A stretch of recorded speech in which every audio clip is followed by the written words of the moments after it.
देखिए 29 नंबर प्रश्न 29 नंबर में है कि सनातन और नारायण एक फर्म में साझेदार हैं जो लाभालाभ का विभाजन इस प्रकार करते हैं कि सनातन 4/5 और नारायण 1/5। 1 अप्रैल 2020 को साझेदार का जो पूंजी है वो 50,000 सनातन का और नारायण का 40,000 है। 31 मार्च 2021 को समाप्त होने वाले वर्ष के लिए जो फर्म का लाभ हानि है वो 1,75,000 शुद्ध लाभ प्रकट कर रहा है। आगे है कि निम्नलिखित समायोजन को ध्यान में रखते हुए आप एक लाभ हानि नियोजन खाता बनाइए जिसमें पूंजी पर 5% वार्षिक ब्याज देना है। नारायण के 50,000 के ऋण खाता पर संपूर्ण वर्ष के लिए ब्याज देना है। यानी नारायण जो है वो 50,000 का ऋण फर्म को दिया है, तो उसके ऋण पर जो ब्याज है उस ऋण पर ब्याज का कोई दर के बारे में चर्चा नहीं है, तो उसके ऋण पर 6% ब्याज दिया जाएगा जो पूरे वर्ष के लिए देना है। साझेदार का जो आहरण है वो आहरण है 15,000 सनातन के लिए और नारायण के लिए 10,000 और उस आहरण पर ब्याज लगाना है 6% के दर से सालाना। ठीक है, 6% के दर से। देखिए हिंदी में दर के आगे प्रतिवर्ष की चर्चा नहीं है, नहीं ना, लेकिन अंग्रेजी में पर एनम लिखा हुआ है लिखा हुआ। देखिए तो आरंभ करने की तिथि ना हो और दर के आगे प्रतिवर्ष लगा हो तो क्या महीना का ब्याज देते हैं? 6 महीना का ब्याज देते हैं। अगर मान लीजिए दर के आगे प्रतिवर्ष नहीं लगा हो तो पूरे साल का ब्याज देंगे ना। ठीक, अब आगे ध्यान दीजिए कि विभाजन योग्य लाभ में से लाभ के वितरण से पूर्व 10% रिजर्व फंड बनाना है, संचित कोष का निर्माण करना है। यानी जितना लाभ हम बांटने के लिए बनाते हैं सबसे लास्ट में निकलता है ना, उसको जो है तो विभाजन योग्य लाभ का 10% जो है वो रिजर्व फंड में भी ट्रांसफर करना है। तो सवाल में ध्यान दीजिए कि सवाल में साझेदार के ऋण पर जो ब्याज है, तो साझेदार के ऋण पर ब्याज profit and loss appropriation account में तो नहीं आता है, वो जाता है किस में? तो प्रॉफिट एंड लॉस अकाउंट में, प्रॉफिट एंड लॉस अकाउंट में। तो सबसे पहले जो हमारा टोटल प्रॉफिट है वो इसमें रखेंगे और साझेदार के ऋण पर ब्याज देंगे पीएल अकाउंट में, और तब जो लाभ बचेगा वो लाभ जाएगा पीएल एप्रोप्रिएशन अकाउंट में। तो सवाल में जो 1,75,000 लाभ है उस लाभ को सबसे पहले यहां लिख लेते हैं बाय टोटल प्रॉफिट कितना? 1,75,000। इसमें से सबसे पहले नारायण जो ऋण दिया है, नारायण ने ऋण दिया है ना, तो उसके ऋण पर ब्याज दे दीजिए टू इंटरेस्ट ऑन नारायण्स लोन। तो उसका जो ऋण है 50,000, उसका 6%, बात रही 50,000 का 6% कितना होगा?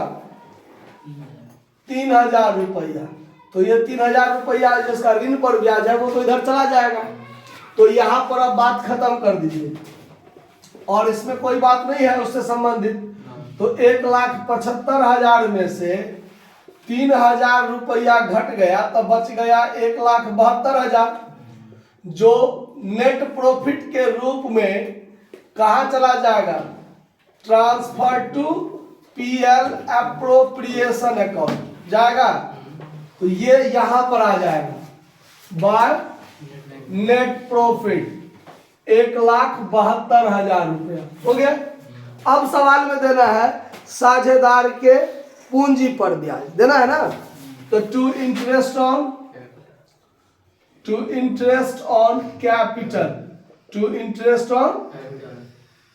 कैपिटल। सबसे पहले है सनातन फिर नारायण, सनातन और नारायण। तो कितना कितना पूंजी है? 50,000। तो 50,000 का 5% 2,500 और 40,000 का 5% 2,000। तो 4,500 पूंजी पर ब्याज हो गया, काम खत्म। उसके बाद साझेदार के ऋण पर ब्याज देना है देना है ना। तो साझेदार के ऋण पर ब्याज देना है, तो bye interest on drawings, interest on drawings. तो इंटरेस्ट ऑन ड्रॉइंग्स दीजिएगा। तो पहले सनातन, सनातन और फिर नारायण। देखिए, तो इसका आहरण है 15,000, तो 15,000 का 6%, 15,000 का 6%, तो 15,000 का 6% कितना होगा? 900 रुपया। और 10,000 का 6%, 600 रुपया। ठीक है। अब सवाल में ध्यान दीजिए कि अगर यहाँ जो हम हिंदी में जो लिखा हुआ है, अगर उसके हिसाब से बनाएंगे तो आंसर आपका मिलेगा, और अंग्रेजी के हिसाब से बनाइएगा तो आंसर नहीं मिलेगा। मतलब यहाँ पर मिस्टेक क्या है, देखिए, हमने जो आपको ऋण पर आहरण पर ब्याज के बारे में बताया कि आहरण करने की तिथि ना दी गई हो और दर के आगे में प्रतिवर्ष लगा हो तो 6 महीना का ब्याज, और प्रतिवर्ष न लगा हो तो पूरे साल का ब्याज। तो इसका जो आंसर मिलेगा आपको वो हिंदी के हिसाब से बनाइए, यानी दर के आगे प्रतिवर्ष नहीं लगा हुआ है तब पूरे साल का ब्याज लगाइए। कितना का ब्याज लगाइए? पूरे साल का ब्याज लगाइए। तो जब पूरे साल का ब्याज लगाइएगा तो इसका आंसर मिलेगा, अन्यथा नहीं मिलेगा।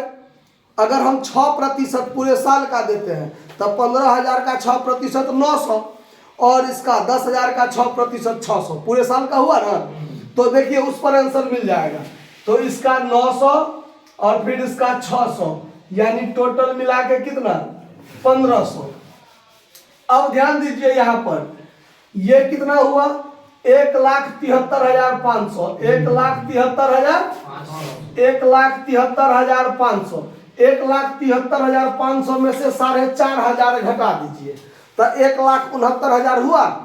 तो देखिए आंसर में है ना डिविजिबल प्रॉफिट 1,69,000 है ना आंसर। लेकिन अगर हम 6 महीना का यहाँ 450, 300, 750 लगाते तो आंसर हमारा नहीं मिलता। तो अंग्रेजी में जो पर एनम लिखा हुआ है वार्षिक, उसको काट दीजिए, अंग्रेजी में जो लिखा है उसको, यानी यहाँ पर दर के आगे वार्षिक लगा हुआ नहीं होना चाहिए। आया बात समझ में? अब चलिए, तो अब देखिए सवाल के अनुसार एक काम आपको करना बाकी है। सवाल में लास्ट पॉइंट जो कहता है विभाजन योग्य लाभ में से 10% रिजर्व फंड में ट्रांसफर करना है। तो जब हम 1,73,500 में से 4,500 खर्च कर देते हैं तो बाकी तो 1,69,000 बचा, जो साझेदार आपस में क्या कर लेगा? बांट लेगा। लेकिन अभी बांटना नहीं है, यानी बांटने योग्य लाभ 1,69,000, उसका 10% रिजर्व फंड में ट्रांसफर करना है। उसका 10%, यानी जिसको बांटना है, तो बांटना तो 1,69,000 को है, उसका 10% क्या कर दीजिए? रिजर्व फंड में ट्रांसफर कर दीजिए। तो यहां पर लिख दीजिए रिजर्व फंड।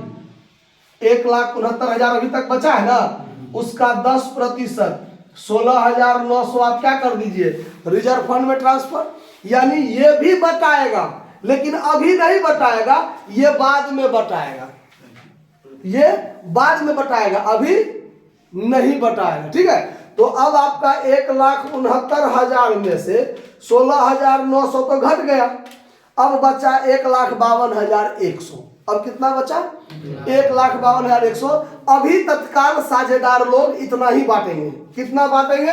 तो 1,52,100 ही बांटेंगे आपस में। तो ये लाभ कहाँ चला जाएगा? साझेदार के पार्टनर्स कैपिटल में चला जाएगा।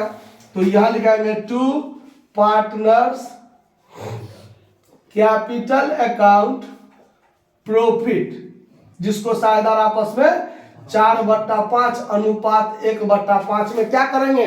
बांटेंगे। तो 5/5 अगर नीचे में बराबर है तो उसको आप इग्नोर कर लीजिए दिमाग में, 4:1 हो गया। तो जब गुना कीजिएगा तो 4/5 1/5 है ना कीजिएगा।